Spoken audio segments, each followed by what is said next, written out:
வணக்கம் நண்பா, நான் உங்கள் மணிவேல். இந்த வீடியோவில் நம்ம பார்க்கக்கூடிய டாபிக் என்ன அப்படின்னு பார்த்தீங்கன்னா, 1200 ஸ்கொயர் ஃபீட் இருக்கக்கூடிய ஒரு வீட்டுக்கு எப்படி ரூஃபில் எலக்ட்ரிக்கல் பைப்பிங் ஒர்க் வந்து பண்ணணும் அப்படிங்கிற பற்றி பார்க்க போகிறோம். நம்ம பொதுவாக ஒரு பில்டிங்கில் நம்ம எலக்ட்ரிக்கல் ஒர்க் பண்ணுறோம் அப்படின்னா அதில் எந்தெந்த ரூம் இருக்குதுன்னு பார்த்துக்கணும். இப்போ பார்த்திங்கன்னா ஒரு போர்ட்டிகோ, ஒரு ஹாலு, 2 பெட்ரூமோட ஒரு அட்டாச்சு டாய்லெட்டு, அதே மாதிரி ஒரு பூஜை ரூம் ஹாலுக்கு பக்கத்துலேயே. நம்ம ஹாலோட ரைட் சைடில், அதாவது லெஃப்ட் சைடில் பார்த்திங்கன்னா ஒரு டைனிங் ரூமுக்கு ரைட் சைடில் பார்த்திங்கன்னா ஒரு கிச்சனு, அது மாதிரி பெட்ரூமோட லெஃப்ட் சைடில் ஒரு பாத்ரூமு, அட்டாச்சு பாத்ரூமு, அதே மாதிரி என்ட்ரன்ஸில் ஒரு கேட்டு, அதில் கேட்லேருந்து டேரெக்டாக ஒரு டோர் செட்டப் இருக்குது.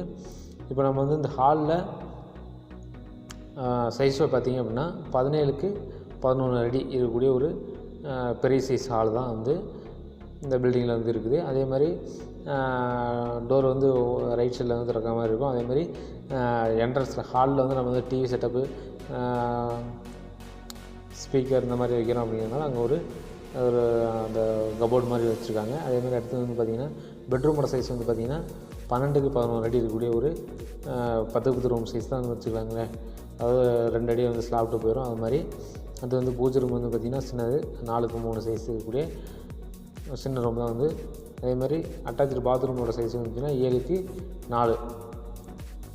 ஒரு அப்ராக்சிமேட்டாக நான் ட்ராயிங்கில் சொல்கிறேன். அதே மாதிரி இன்னொரு பெட்ரூமோட சைஸ் பார்த்திங்கன்னா 12x11 அடி இருக்கக்கூடிய ஒரு பெட்ரூமு. இது அந்த பெட்ரூமோட கொஞ்சம் பெருசாக இருக்கும். அடுத்தது பார்த்திங்கன்னா அட்டாச்சு பாத்ரூம் அதே சைஸ் தான், 7x4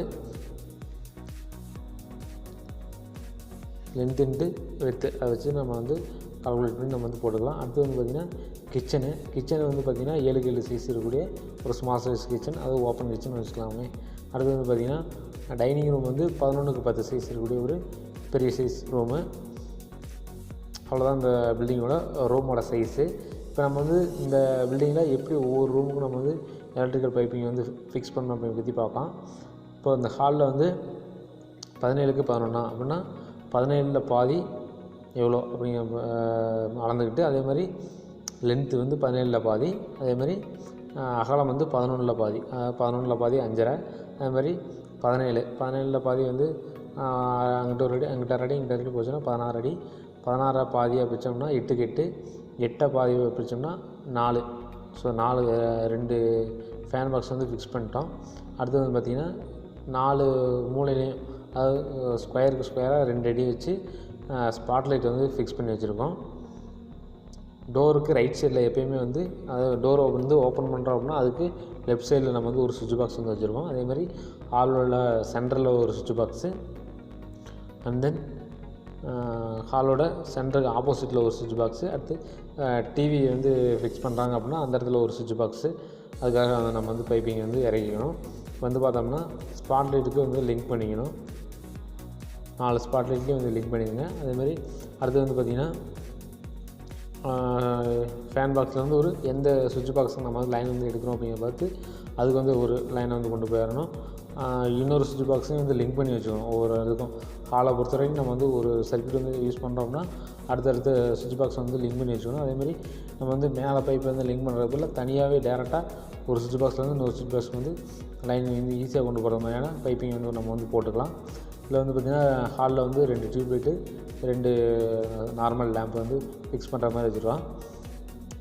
ஒன்று லெஃப்ட் சைடு, இன்னொன்று சுவிட்ச் பாக்ஸுக்கு மேலாலே வச்சுருக்கிற மாதிரி.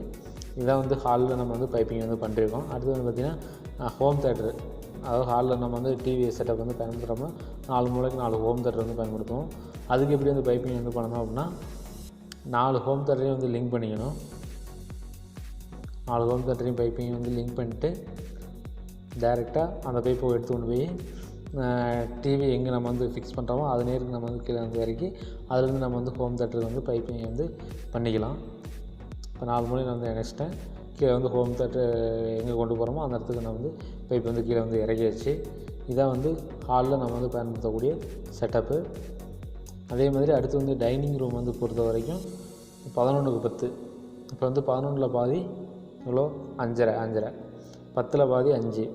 இப்போது இதை ரூமுக்கு சென்டர் வச்சு ஃபேன் பாக்ஸ் வைக்கணும்.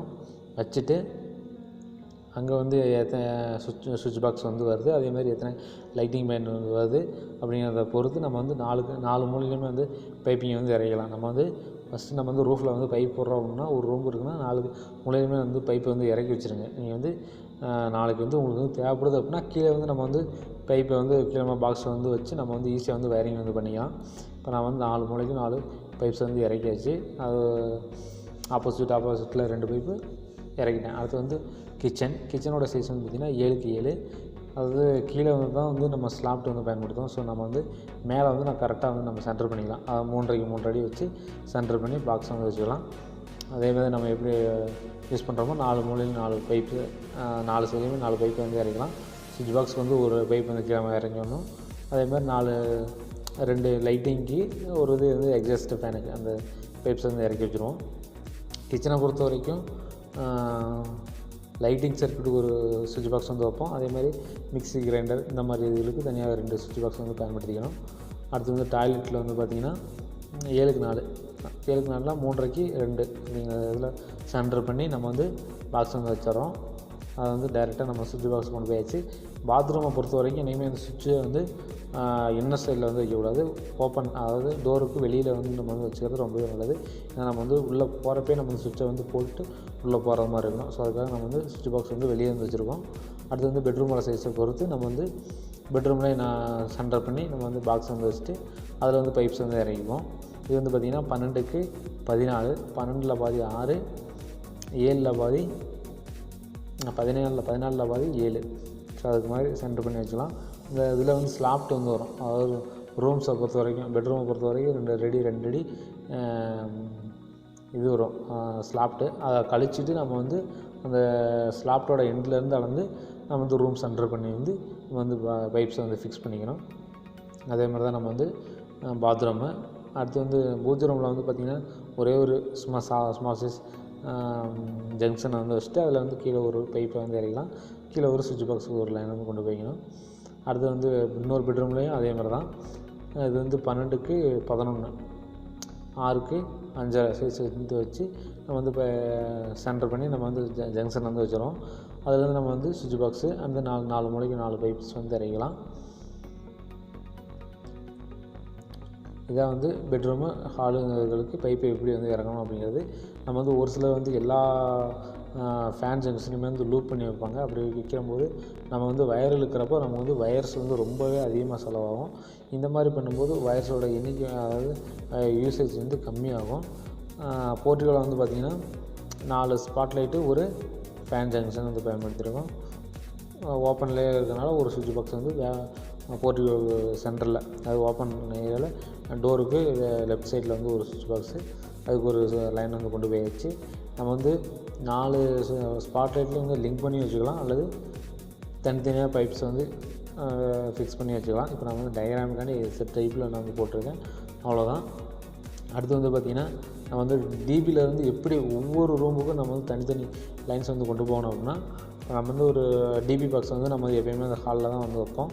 ஒரு சிலர் வந்து பெட்ரூமில் வந்து கூட வைப்பாங்க. அது வந்து பிரச்சனை இல்லை. நம்ம வந்து எப்போயுமே டிபி வந்து அவசர காலங்களில் ஈஸியாக வந்து ஆப்ரேட் பண்ணக்கூடிய இடங்களில் வந்து வைக்கணும். நம்ம இப்படி இந்த கதவுக்கு சென்டரில் வந்து இப்படி வைக்கிறது, அல்லது வேறு இடங்களில் மறைவான இடங்களில் வைக்கிறது வந்து ரொம்ப தவறான ஒரு விஷயம். ஸோ அதனால் நம்ம வந்து ஓப்பன் ஏரியாவில் ஹாலில் ஒரு சென்டர் பண்ணி ஒரு இடத்துல வந்து வைக்கணும். நம்ம ஹாலில் ஒரு இடத்துல வந்து வச்சுருக்கோம், டோருக்கு ஆப்போசிட்லேயே. நம்ம ஒவ்வொரு ரூமுக்கும் எப்படி எத்தனை சர்க்யூட் வந்து கொண்டு போகணும் அப்படிங்கிறத பொறுத்து நம்ம வந்து பெட்ரூமுக்கு ஒரு சர்க்யூட் வந்து கொண்டு போயிருக்கோம், ஹாலில் ஒரு சர்க்யூட்டு, அண்ட் தென் கிச்சனுக்கு ஒரு லைனு, டைனிங் ரூமுக்கு ஒரு லைனு, அதேமாதிரி போர்ட்டிகோ லைனுக்கு வந்து ஒரு லைனு பைப்ஸை வந்து இறக்கலாம். இந்த ப்ளூ கலர் இது மட்டும் நம்ம வந்து பவர் லைனுக்கு பைப்ஸு, அதாவது தனியாக செப்பரேட்டாக வந்து பவர் லைனுக்கு மட்டும் தனியாக இங்கே டிபியிலேருந்து சுவிட்ச் பாக்ஸுக்கு தனியாக ஒரு லைன் வந்து கொண்டு போயிடணும். அதேமாதிரி ஏசி சர்க்யூட்டுக்கும் டிபி பாக்ஸ் வந்து தனியாக ஒரு லைன் வந்து கொண்டு போயிருங்க. நம்ம வந்து எல்லாத்தையுமே ஜங்ஷன் வழியாக கொண்டு போகும்போது வயர்ஸோட எண்ணிக்கை வந்து அதிகமாகும். ஸோ நம்ம வயர்ஸ் வந்து டேமேஜ் ஆகலாம், அல்லது வயர்ஸ் வந்து லோடை வந்து அதிகமாக இருக்கிறப்போ ஹீட் ஆகும். ஸோ மெல்ட் ஆகிறதுக்கான வாய்ப்புகள் வந்துருக்கு. ஸோ தனித்தனியாக பைப்ஸ் வந்து பயன்படுத்திக்கிறது ரொம்ப நல்லது. இப்போ நம்ம வந்து தனியாக செப்பரேட்டாக ஒரு ரூமுக்கு எத்தனை பைப் வந்து பயன்படுத்தணும் அப்படிங்கிறத ரெட் கலர் பைப்ஸ் வந்து ஃபிக்ஸ் பண்ணிடுவோம். அதே மாதிரி ஒவ்வொரு ரூமுக்கும் எப்படி பைப்ஸ் வந்து கொண்டு போகணும், அதாவது தனியாக பவர் லைன்ஸ் வந்து கொண்டு போகணும் அப்படிங்கிறத ப்ளூ கலர் மார்க்கில் வந்து ஃபிக்ஸ் பண்ணி வச்சுருக்கோம். அதாவது ட்ராயிங் பண்ணி வச்சுருக்கேன். இப்போ இதில் வந்து ஹாலில் வந்து 2 ஃபேன் வந்து பயன்படுத்தலாம். அதே மாதிரி ஹாலுக்கு சென்டராக ஒரு ஸ்பாட் லைட் அல்லது லைட்டு பெரிய ஒரு கலர் லைட்டில் வந்து ஃபிக்ஸ் பண்ணி வச்சுக்கலாம். நம்ம வந்து கிச்சனில் வந்து பார்த்திங்கன்னா 3 சுவிட்ச் பாக்ஸ் வந்து பயன்படுத்துகிறோம். அதனால் நம்ம வந்து டிபிலேருந்து ஒரு சுவிட்ச் பாக்ஸ் வந்து கிச்சனுக்கு வந்து கொண்டு போயிடுவோம். அந்த சுவிட்ச் பாக்ஸ்லேருந்து இன்னொரு சுவிட்ச் பாக்ஸுக்கு லிங்க் பண்ணிக்கலாம். நம்ம வந்து செவுத்து மூலிமா வந்து கட் பண்ணி நம்ம வந்து லிங்க் பண்ணிக்கலாம். அவ்வளோதான். அதே மாதிரி ஏசிக்கும் கரெக்டாக டிபிக்கு தான் பயன்படுத்துவோம். நம்ம எல்லாத்தையுமே வந்து அதே மாதிரி தான் வந்து பயன்படுத்திருக்கோம். பெட்ரூம்லேருந்து அட்டாச்சு பாத்ரூமுக்கு, அதே மாதிரி இன்னொரு பெட்ரூம்லேருந்து அட்டாச்சு பாத்ரூமுக்கு, ஹாலில் பூஜை ரூமுக்கு, இப்படி ஒவ்வொரு சர்க்யூட்டையும் நம்ம வந்து உள்ளே நம்ம வந்து பைப்ஸ் வந்து பைப்போட எண்ணிக்கை வந்து குறைச்சிருக்கோம். நம்ம வந்து ஒவ்வொரு ஸ்விட்ச் பாக்ஸுமே நான் வந்து இப்போ டிபிலேருந்து பைப்ஸ் வந்து கொண்டு போகும்போது வயர் வந்து ரொம்ப அதாவது பைப்போட எண்ணிக்கை வந்து அதிகமாகும். ஸோ இந்த மாதிரி ஒவ்வொரு இடத்துக்கும் லிங்க் பண்ணி வச்சுட்டோம்னா நமக்கு வந்து ஈஸியாக இருக்கும். இப்போ இதில் வந்து எத்தனை சர்க்யூட் இருக்குதுன்னு பார்த்திங்க அப்படின்னா, ஹாலில் ஒரு circuit, and then dining room, kitchen, ஒரு பெட்ரூமு, இன்னொரு பெட்ரூமு, அதேமாதிரி வெளியே போர்ட்டிகோ சைடு 2 ஏசி, 7-8 சர்க்யூட்டு. இதுதான் இந்த பில்டிங்கோட சர்க்யூட் டயக்ராமு. அவ்வளோதான் நண்பா இந்த வீடியோ வந்து உங்களுக்கு வந்து பிடிச்சிருந்துச்சுன்னு நினச்சிங்கன்னா லைக் பண்ணுங்கள், பிடிக்கலன்னா டிஸ்லைக் பண்ணுங்கள். அதேமாதிரி இந்த வீடியோ பற்றின கருத்துக்களை பாசிட்டிவாக இருந்தாலும் சரி, நெகட்டிவாக இருந்தாலும் சரி கமெண்ட் பண்ணுங்கள். அதேமாதிரி நம்மளுடைய சேனலை இது வரைக்கும் சப்ஸ்கிரைப் பண்ணலாம், உடனே வந்து சப்ஸ்கிரைப் பண்ணுங்கள். மீண்டும் ஒரு நல்ல ஒரு வீடியோவை சந்திக்கும் வரை நான் உங்கள் மனைவி.